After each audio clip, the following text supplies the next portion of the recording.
It really doesn't take a genius to see that this world, and even more so, our country, America, was built on one thing: divide.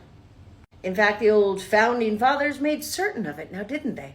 It was the old key ingredient that they had to depend on when creating this great nation, oh America, the beautiful itself. Although I will tell you, they've got cojones to even, I don't know, put it right there in our face. They told us. They told us the answer, the truth to it all. United we stand, divided we, we what? We fall? That's strange. So why is it that they would start a country, no, an entire nation built on exactly that, divide? Oh, of course, they threw a little sugar on it, didn't they? They sprinkled a little positivity in it and told you, oh, this divide? No, it's for your own good. You're going to want this divide. It's wonderful. And it's the way that we will run this country from the beginning until its fall. I mean, the end.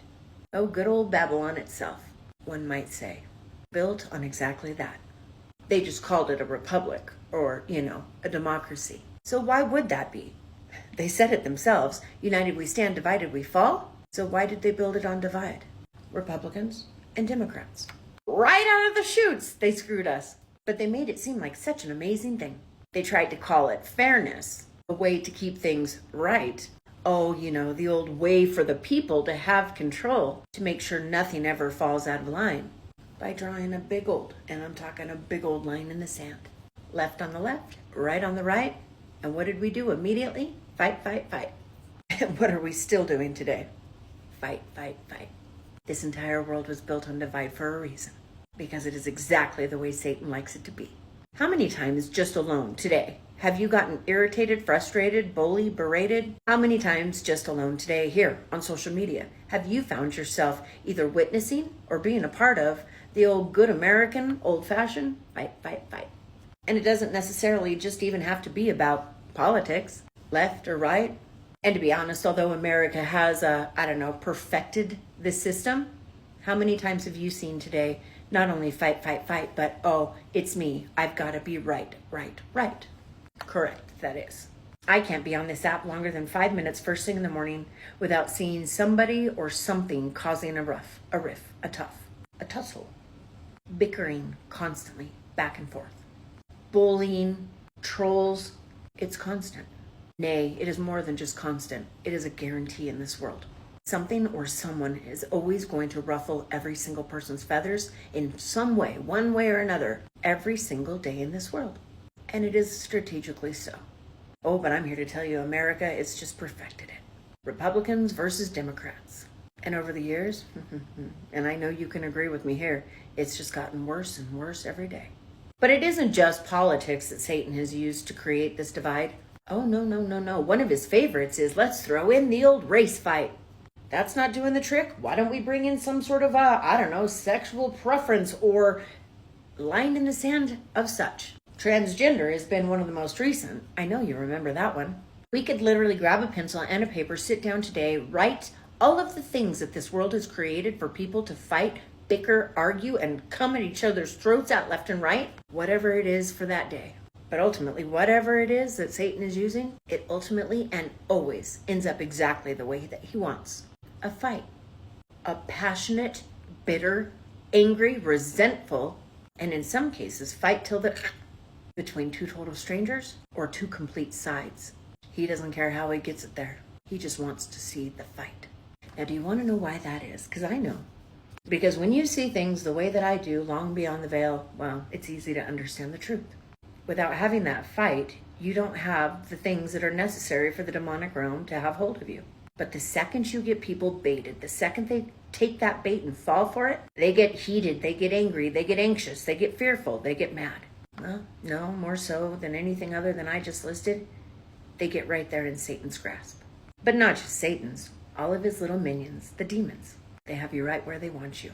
I've done a video explaining when you are under spiritual attack, these are some things that you should do to get out. Sing, make a joyful noise, forgive, repent, charity. Charity is massive. Y'all, if you find yourself pewing, you better start giving. I thought I pushed pause for a second and I didn't, and that's awkward, and that's okay because that's me. I'm serious. Give. Charity is one of the things that Satan hates the most. When you are under spiritual attack, Visualize, picture a hot air balloon that is empty and you have to fill it with the hot air, but the hot air are the good things.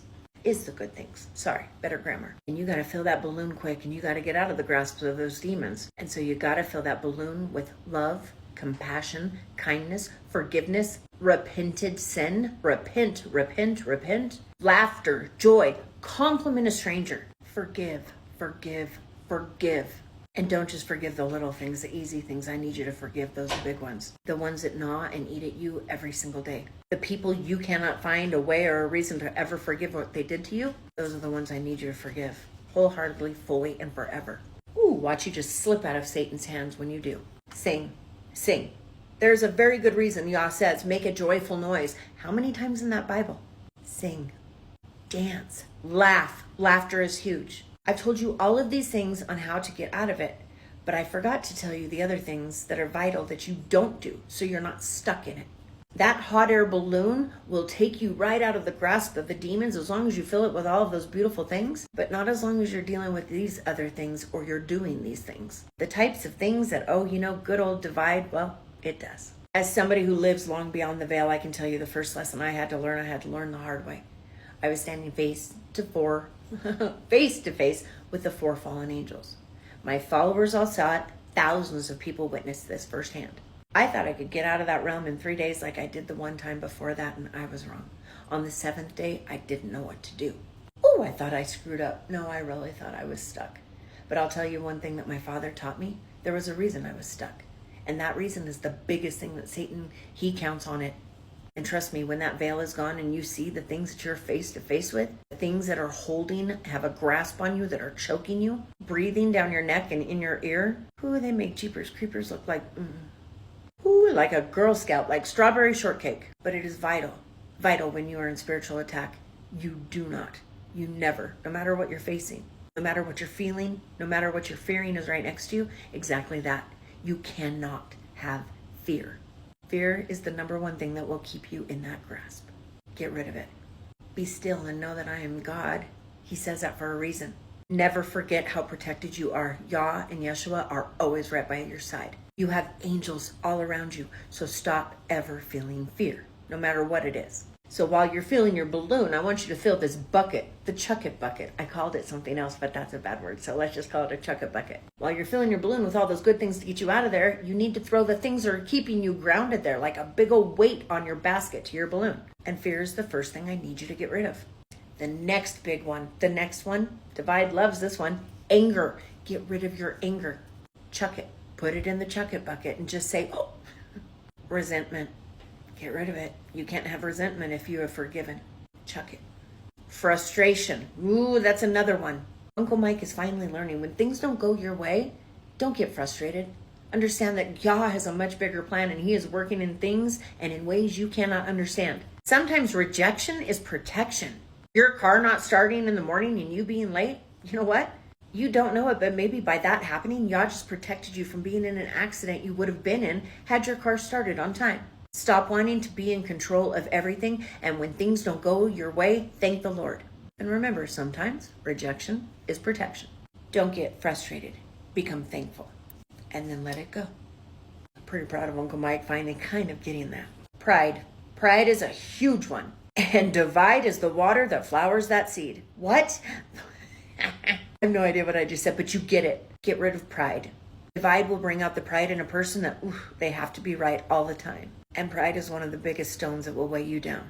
Jealousy and envy, get rid of it. Whatever is happening in somebody else's life has absolutely zero to do with you. Laziness, Gossiping, Judgment of another person, even if you just think it, Stealing, cheating, I don't know, all of the things that Yeshua told us never to do, they go in the bucket. Not certain of that list, I can tell you there's a fabulous book that'll tell you. Get it out, read it. All those things that Yah said not to do, don't do them. He told you that for a reason. Put them in the chuck it bucket now. Because you can make all the joyful noise in the world. You can sing, you can dance, you can breathe. Breathing is a huge one too, we'll get to that. But if you haven't chucked all those other things, your balloon is not going to come off the ground. Step back, look at the way that Satan has built this world. Specifically, like I said, America itself. A nation built on a foundation of divide. strategically for a purpose. Not only to keep you in the grasp of the enemy, but they said it themselves. United we stand, divided we fall. Let's get rid of divide.